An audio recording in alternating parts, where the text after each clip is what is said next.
जय गुरुदेव। परम पूज्य बाबा जय गुरुदेव जी महाराज ने बनारस से आम सत्संग की शुरुआत की और फिर बनारस के आसपास के क्षेत्रों में भी सत्संग होने लगा। तो जब परम पूज्य स्वामी जी महाराज आजमगढ़ में उन दिनों सत्संग करते थे तो आजमगढ़ में भी सत्संग का विस्तार होने लगा और ज्यों-ज्यों सत्संग फैलने लगा तो सत्संग का विरोध करने वाले भी खड़े होते चले गए।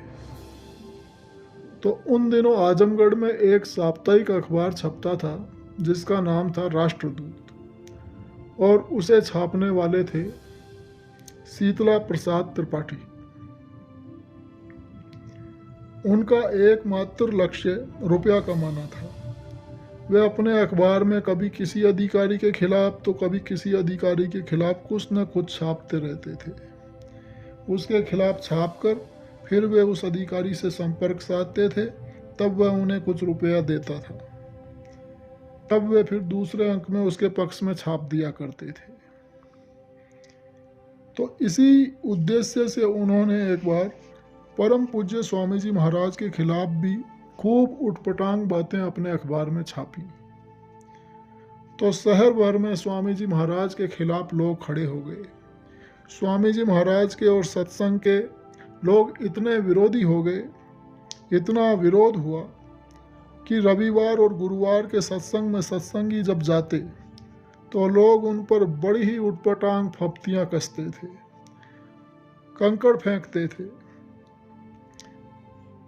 तब माहौल ऐसा हो गया कि कोतवाली में दरखास्त देकर पुलिस एस्कॉर्ट लिया गया।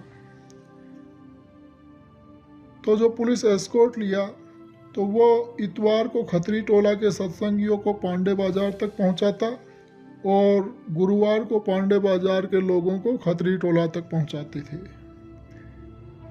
तो ऐसा कई दिन चला। तब एक दिन परम पूज्य स्वामी जी महाराज एक टेप रिकॉर्डर लेकर आए और टेप रिकॉर्डर लाए और अपने कमरे में पर्दे की आड़ में उस टेप रिकॉर्डर को रख दिया और फिर शीतला प्रसाद त्रिपाठी को अपने पास बुलाया। तो त्रिपाठी तो बड़े खुश हुए कि अब उन्हें रुपया मिलेगा। तो वे स्वामी जी महाराज के पास कमरे में आए और अखबार में स्वामी जी महाराज के खिलाफ छापने के लिए स्वामी जी महाराज से माफ़ी मांगे, खूब माफ़ी मांगे और बोले कि हमसे गलती हो गई, अनजाने में हमसे गलती हो गई, अब ऐसा कुछ भी नहीं छापेंगे। त्रिपाठी को तो रुपया चाहिए था, 100 रुपया तो मिला नहीं। तो फिर अगले अंक में उन्होंने और भी बहुत सी उटपटांग बातें अपने अखबार में छापी कि जब मैं कमरे में गया तो बाबा जी 1 फुट मोटे गद्दे पर बैठे हुए थे और उनके पलंग के चारों तरफ कई युवतियां सेवा में लगी थी, आदि आदि ऐसी कई अनर्गल बातें। अब तो शहर में और खूब विरोध बढ़ गया। तो स्वामी जी महाराज ने कहा कि नगर के जाने माने मानिन लोगों को ये टेप रिकॉर्डर ले जाकर सुनाओ। तो पंडित चंद्रदत्त त्रिपाठी वेद और कई मानिन लोगों को शीतला प्रसाद त्रिपाठी की आवाज़ में वो टेप रिकॉर्डर में क्षमा मांगते और सब करते हुए सुनाया गया कि हमें माफ़ कर दीजिए, आगे ऐसा कुछ नहीं करेंगे। तो जब लोगों ने सुना तो लोग सुनकर बड़े ही उग्र हो गए और शीतला प्रसाद त्रिपाठी को फटकारने लगे। बात शहर में हवा की तरह फैल गई। सभी लोगों को पता चल गया। शीतला प्रसाद त्रिपाठी का असली चेहरा लोगों के सामने आया। उनकी मक्कारी लोगों को पता चली कि वहाँ तो शीतला प्रसाद त्रिपाठी ने बहुत माफ़ी मांगी और अखबार में बिल्कुल झूठी बातें छापी। तब धीरे धीरे फिर विरोध कम होने लगा।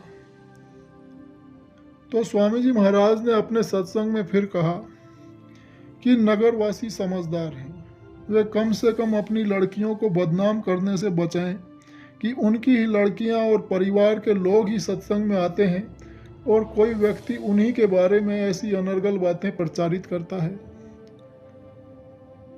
तो फिर धीरे धीरे सत्संग का विरोध कम होता चला गया।